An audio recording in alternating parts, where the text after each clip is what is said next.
The Zelthor warship emerged from the void, blotting out a portion of the night sky over Earth's northern hemisphere. It was not a declaration of war, nor an unannounced act of aggression. The vessel, vast and angular, radiated an unshakable confidence, one that came from centuries of conquering lesser species. Across the world, militaries scrambled to assess the threat. Fighter squadrons were mobilized, satellites redirected, and high-ranking officials flooded into underground bunkers. But the warship did not fire. Instead, it broadcast a message. The transmission was received in every major language, vibrating through airwaves, screens, and even the primitive radios of Earth's most isolated outposts. The voice was cold, authoritative. Earth, your greatest warrior is required. Present them. It was not a request. Inside a high-security military base, deep beneath the Nevada desert, a dozen of the most powerful men on the planet debated their response. Generals, intelligence directors, and the president's highest advisors pored over satellite imagery and intercepted data, searching for hidden intentions. "This isn't a duel," General Hawthorne stated, his fingers drumming on the steel table. "They don't send a warship for sport. This is a test." "A test of what?" asked Director Sloan of Military Intelligence. "Of whether we're worth fighting." The room fell silent. Theories were thrown across the table. Should they send a decorated war hero? An MMA champion?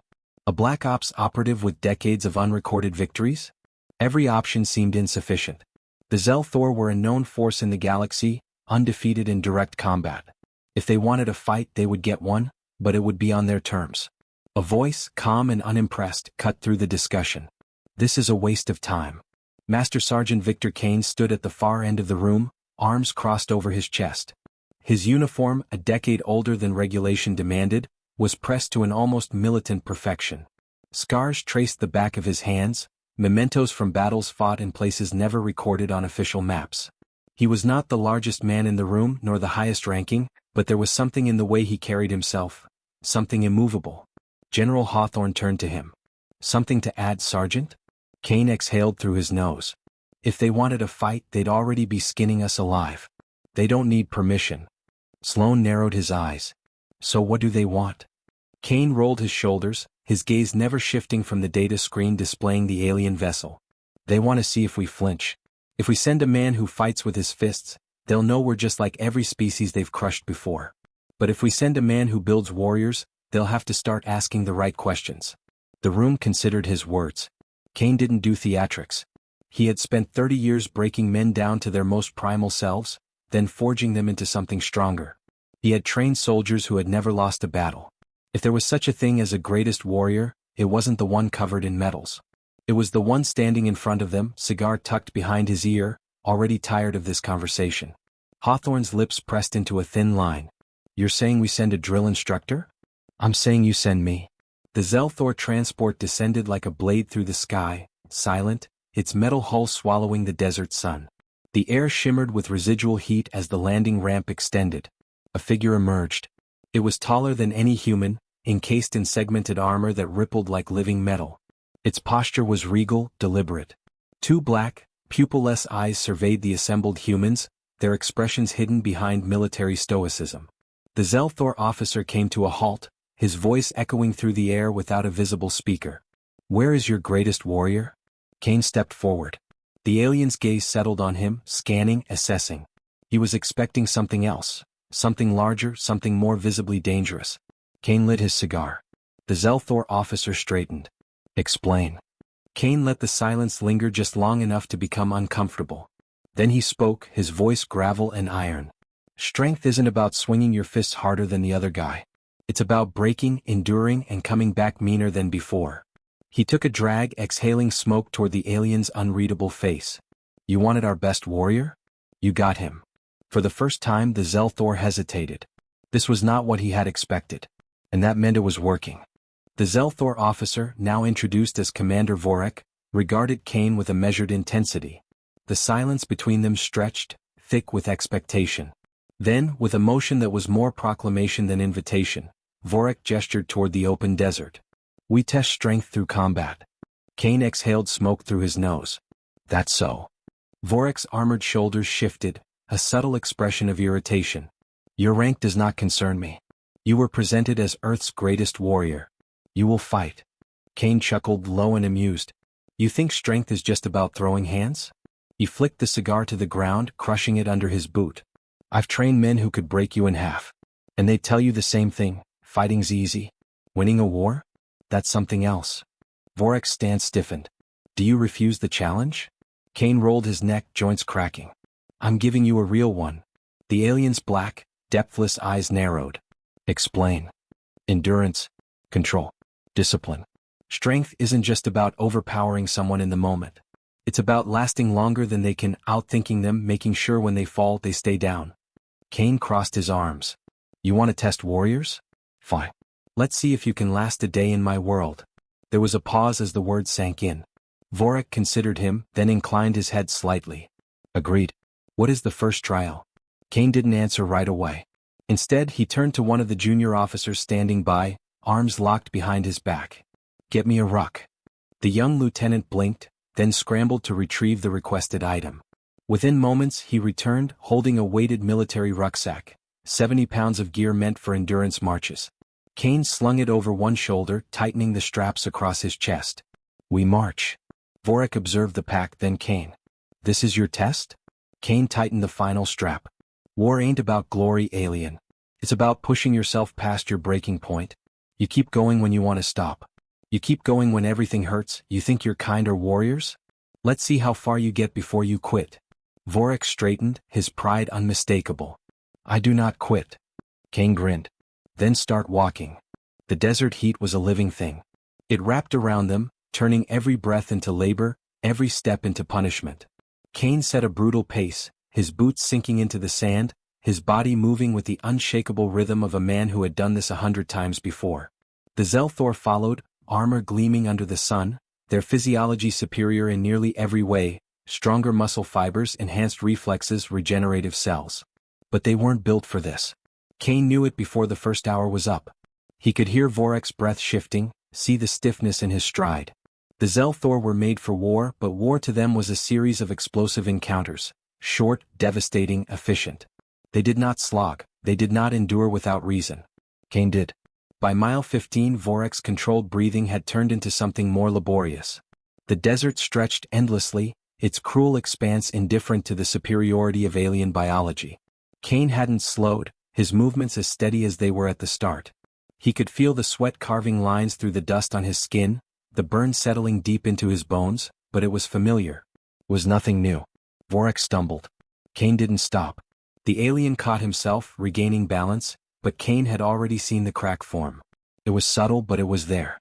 They reached the 20-mile mark just as the sun dipped below the horizon, casting long shadows across the sand.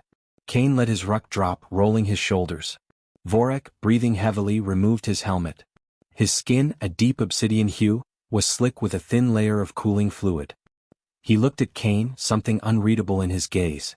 Kane pulled another cigar from his pocket, biting the end as he lit it. He inhaled, then spoke through the smoke. Still think this is about throwing fists? Vorek didn't answer immediately. When he finally spoke, his voice was quieter. This was unexpected. Kane smirked. Welcome to humanity. The alien's expression darkened, a flicker of resistance still in his eyes. One march does not define strength. Kane exhaled a lungful of smoke. Good thing we ain't done. Vorek straightened, regaining some of his composure. What is the next test? Kane turned toward the nearest transport truck, where a group of soldiers had been observing in silence, their expressions carefully neutral. He motioned to one of them. Set up a training yard. We're running drills. The soldier nodded, moving to relay the order. Kane turned back to Vorek, who was watching him with something that wasn't quite suspicion, wasn't quite respect.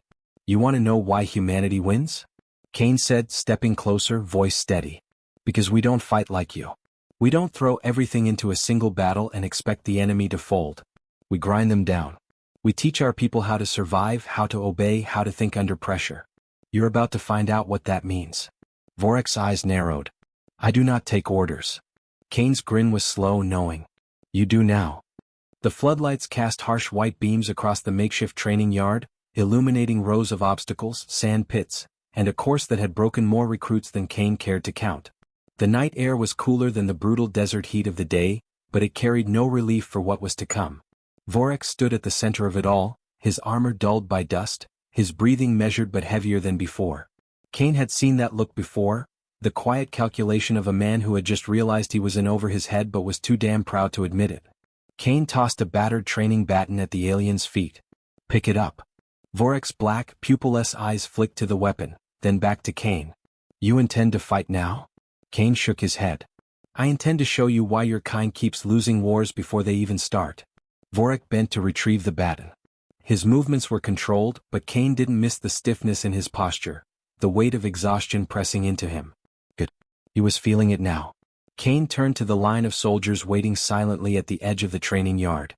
Without a word, they stepped forward, forming a semicircle around the two of them. Vorek watched them warily, his fingers tightening around the baton. Kane cracked his knuckles. "You think strength is about domination, overpowering the enemy. But out here," he gestured to the surrounding soldiers, "it's about control. You break under pressure, you're done. You hesitate, you're done.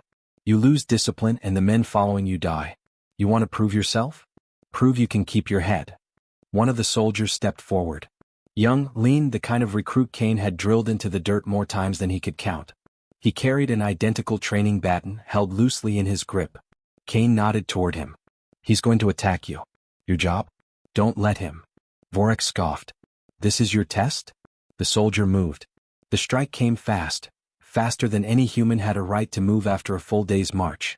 But that was training. That was conditioning. The baton arced through the air in a precise, practiced motion. Vorek barely had time to react. He raised his weapon, blocking at the last second. The impact sent a sharp crack through the yard. The soldier didn't stop. He pivoted, adjusting his stance, launching another strike. Vorek blocked again, but it wasn't clean. He took a step back, muscles tensing. The soldier pressed forward, his movements relentless, controlled, disciplined. Every strike aimed not to overpower, but to break balance, disrupt footing, force mistakes. Vorek snarled and lashed out, his own baton whipping toward the soldier's midsection. But the strike was too aggressive, too committed. The soldier sidestepped, caught Vorek's wrist mid-motion and twisted. The baton clattered to the ground. Kane exhaled through his nose. "You lost." Vorek's jaw clenched. He yanked his arm free, glaring at the human who had bested him. The soldier stepped back, baton lowered, waiting for further instruction. Kane motioned for him to return to formation. "You're faster," Kane said simply. "Stronger. You should have won." He crouched, picking up Vorek's fallen weapon, then held it out. "So why didn't you?" Vorek took it, gripping it tighter than before. The human used deceptive movements. Kane barked out a short laugh. "Yeah. You call that deception? That was discipline, years of training drilled into his bones. He doesn't fight with instinct. He fights with control." Vorek's expression darkened. "Zelthor warriors lose." Kane cut him off, his voice flat. "Because you think a fight is won with a single decisive blow. But war isn't a duel. It's not about being the strongest person in the room. It's about being the last one standing." Vorek's nostrils flared. "You claim humans are superior?" Kane shook his head. "I claim humans don't break when they should." He took a step closer, his gaze unwavering. "You want to know what real strength looks like?